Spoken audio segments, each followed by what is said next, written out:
Good evening, Delta! It is great to be here in the Lower Mainland with so many great candidates, so many great friends, so many great members of Parliament and future great members of Parliament. And I want to start by thanking our candidate in Delta, Gary Shearer. Gary, thank you for hosting this tonight. You and I first met when I was reaching out to business leaders, chambers of commerce across British Columbia. Spoke to 30 virtually and 1 in person. Gary understands the needs of small business, the needs of entrepreneurs. He will be a great member of Parliament because he's going to help get Delta and BC back to work after COVID-19. And it's great to see my colleagues here because we have an experienced team. And he talked about my experience before public life. Yes, unlike Justin Trudeau, I did a few things before coming to Ottawa. I like to say I started off as a military officer, 12 years serving this great country. Hear, hear. Then after that, I became a corporate lawyer. Dead silence. Dead silence. But now, I'm a politician. Listen, I'm proud to have served alongside some incredible men and women in uniform. I'm proud to have worked alongside entrepreneurs. And it's great to be back in British Columbia, where I first learned leadership. First served alongside amazing men and women at Chilliwack when I went to basic training. And a strong British Columbia is critical for a strong Canada coming out of a tough year and a half for our country. You are our Indo-Pacific gateway. British Columbia has been the strong economy in the last 2 decades that has helped fuel Canadian growth. You need a partner in Ottawa, not an obstacle for the success in British Columbia. So I'm looking forward to working with our incredible BC team to share our Conservative plan to get our economy back on track and to secure the future. Friends, 12 years ago, and many of you will remember this, the Liberals, the NDP, and the Bloc Québécois signed a pact to govern Canada as a coalition. Today, with the addition of the Green Party, that is exactly what we have. There is no choice between Justin Trudeau's Liberals and Mr. Singh's NDP and the Green Party. They are all the same, and they're all part of the problem. For years, the NDP and the Greens have helped Justin Trudeau cover up his scandals. The NDP has actually abandoned working families and supported shutting down vast parts of the Canadian economy just before COVID-19. None of them have a plan to get Canada out of deficit. In fact, the NDP and the Greens love spending your hard-earned money as much as Justin Trudeau does. None of them are concerned with the fact for the first time in decades, inflation is now a problem facing our seniors, facing our families. There is a cost of living crisis in Canada right now, and in the Lower Mainland, you feel it just as much or tougher than everyone else. The cost of food going up. The cost of back-to-school clothes for your kids going up. The cost of fuel for farming families or commuting families going up. And don't even get me started about the cost of housing. People in the Lower Mainland of British Columbia have known the housing crisis for many years, and it's only getting worse.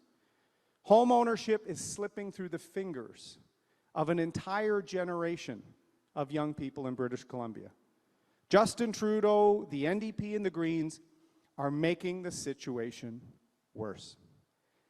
And just a few days ago, did you hear this? Justin Trudeau said he doesn't worry about monetary policy and inflation because it doesn't impact families. Can you believe that? Only a prime minister who's never had to plan for his family budget, who has never had to worry about bill payments, can be so disconnected from the real needs of families here in Delta, across British Columbia, and across this country.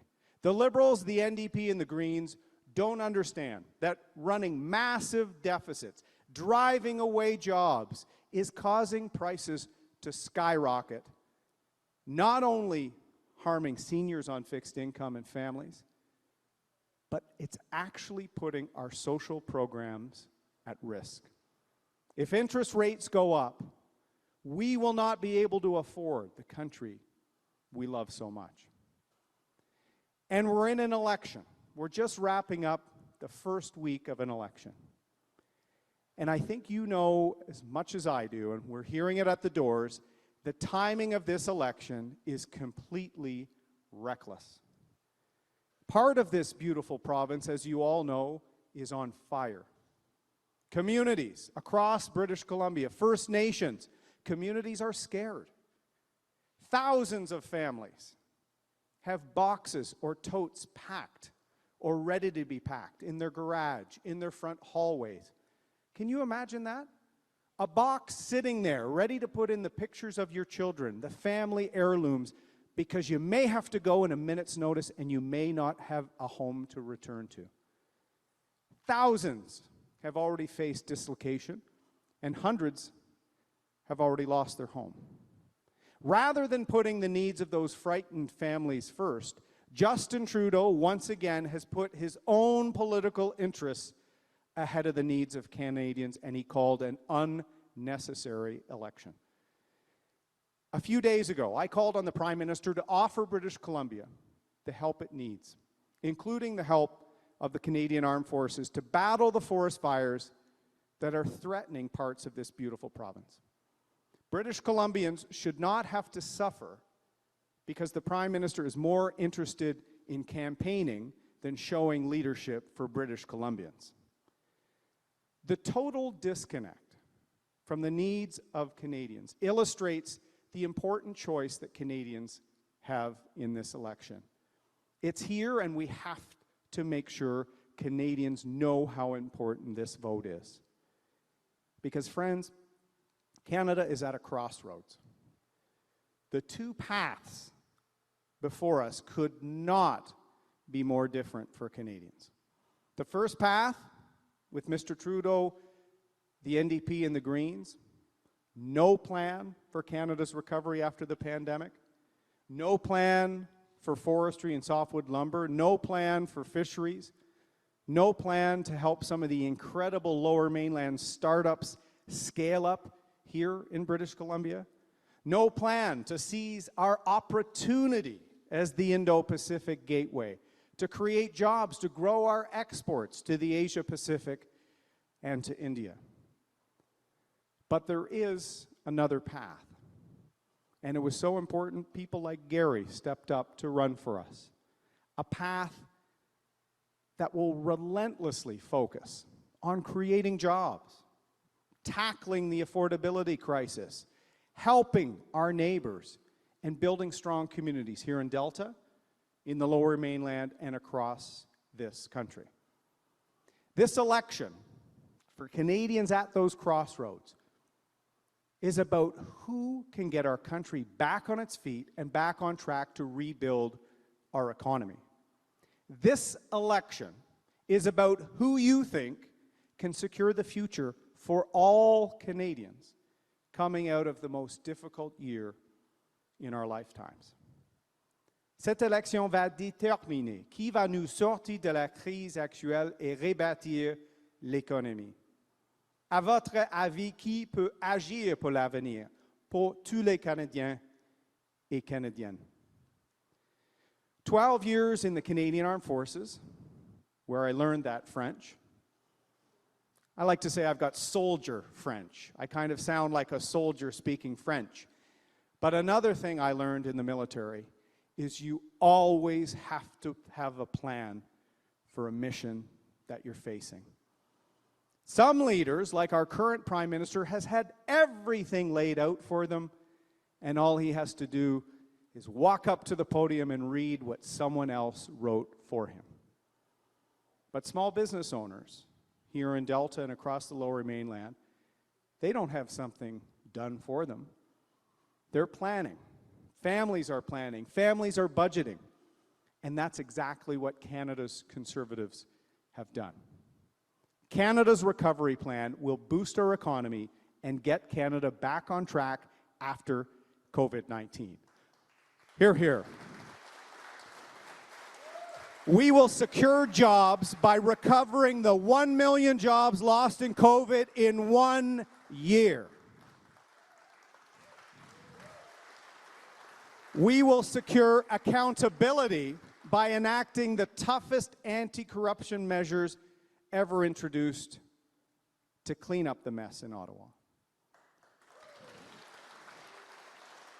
People say to me, why do you have to have the toughest corruption laws in a generation? Because we've had the most corrupt government in a generation. 3 investigations on the Prime Minister's own behavior.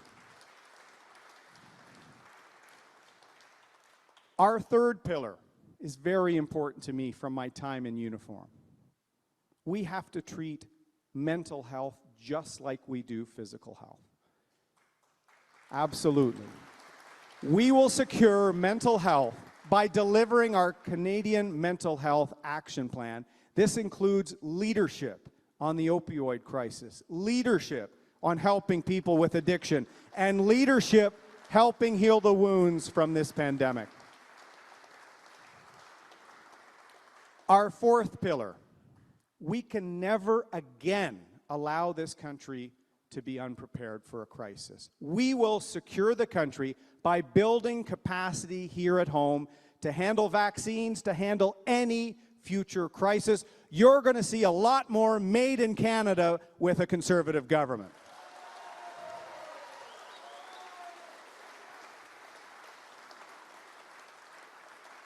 And we will also secure our environment, which, if you travel this magnificent country on our Pacific coast, you see why we have to tackle climate change. We have to meet our commitments for Paris. And we have to have a plan that is going to create jobs, bring investment to Canada, and lower our emissions.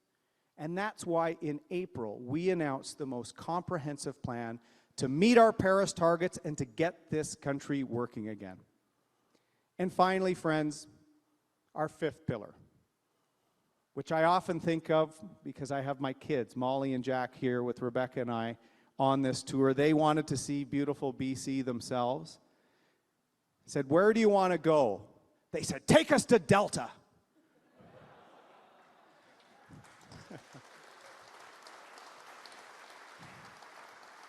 But Molly and I are going to run in Stanley Park in the morning. So she's going to see Delta and Stanley Park, the 2 top landmarks in British Columbia.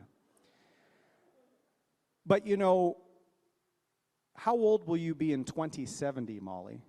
I don't want to put you on the spot, but that is when Justin Trudeau will balance the budget. And don't take my word for it, that's the parliamentary budget officer. Mr. Trudeau's reckless spending is not only causing prices to go out of control, he is putting the next generation and the one after that at risk. So our fifth pillar, balance the budget, get our finances control over the next decade. Canada's recovery plan is the exact plan we need for our next mission. And one way we're going to get that economy rolling is critical infrastructure projects to build our economy and to end the gridlock, to make it easier for people to work, travel, and get back and forth from home. And Gary and I have talked about this. That includes replacing and widening the George Massey Tunnel right here in Delta.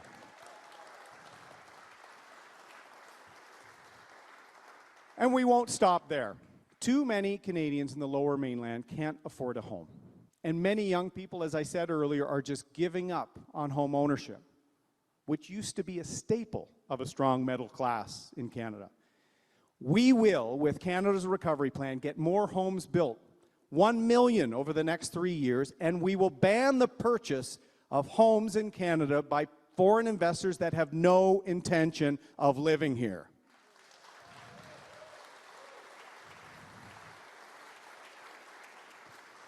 We will redirect any foreign investment, we welcome that, but it will go into purpose-built rental housing, and we will incentivize building of that so we can have more availability and lower rents to help working families. We will work tirelessly to make sure that for generations to come, Canadians can grow up with world-class services, a healthy economy, healthy finances, and realizing that dream of owning your own home.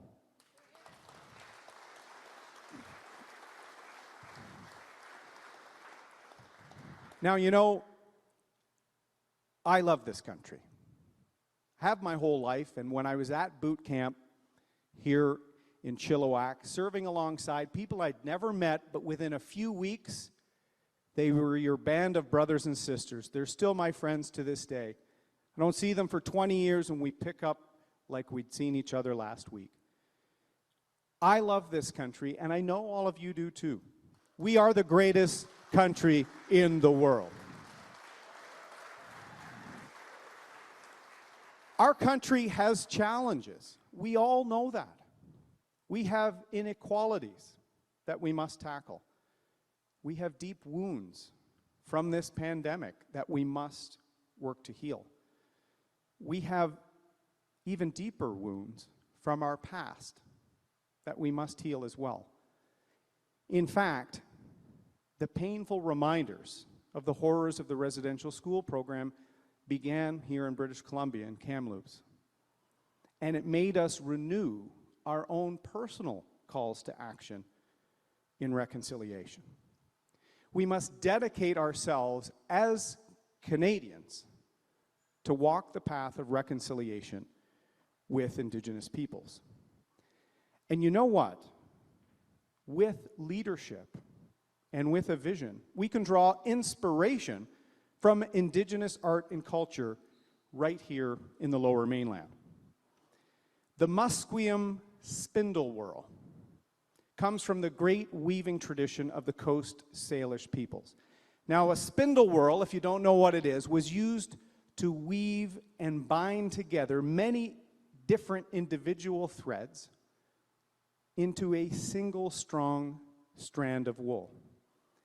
And the spindle itself represented the community and was a work of art. We must bring together many, many people. We must bring together differences into one strong Canadian family. In unity, there is strength. And with strength, there can be recovery and reconciliation. As Canadians, we have to summon the strength to turn the emotions and the frustrations of our past into resolve today, to come together with our First Nation partners to heal, to educate, and to grow as a country. Let us learn and find inspiration from our past. Let's not erase it. Let's add to the Canadian story, not subtract from it. The Liberals, the NDP, and the Greens always seem to want to tear the country down. Well, I can tell you, friends, as Prime Minister, I will want to build the country up. Because if you don't take pride in your country, are you really going to dig deep to make Canada the country that you know it can be? If you don't truly love your country, are you going to care enough to make it better? The fact that we do strive to be better shows that we care, and that is at the core of the Canadian soul.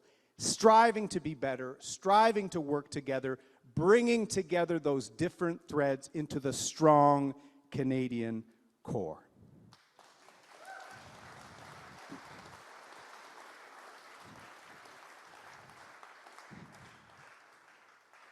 I don't know about you, But I think it's time for a change in this country. It is time to have a government that is ready for the challenges that are ahead of us. It is time to have a prime minister that is singularly focused on the well-being of his country, serving Canadians rather than serving himself. It's time for British Columbia to be at the forefront of Canada's future rather than being an afterthought in Justin Trudeau's Ottawa. And it's time to harness our true patriot love to get this country back on its feet and headed in the right direction once again. As Canadians, all that we've been through and the challenges we face, it's time for more Canadians to admit that we cannot afford more of the same from Justin Trudeau and his friends in the NDP and the Green Party. We just can't afford it. When he was running and standing before Canadians asking for their trust to become Prime Minister, Justin Trudeau was famously asked which country he most admired, and his answer was Communist China. Well, friends, now I'm standing before Canadians asking for their trust to be Prime Minister, and I want to assure you that the country I most admire is the one I've served my entire adult life, the tremendous country of Canada. British Columbians watching tonight, I want you to know you have a real choice for change in this next election. We've got the plan Canada needs. We've got the team Canada needs. We're ready to secure the future, so let's get to work. Thank you very much, Delta. Thank you.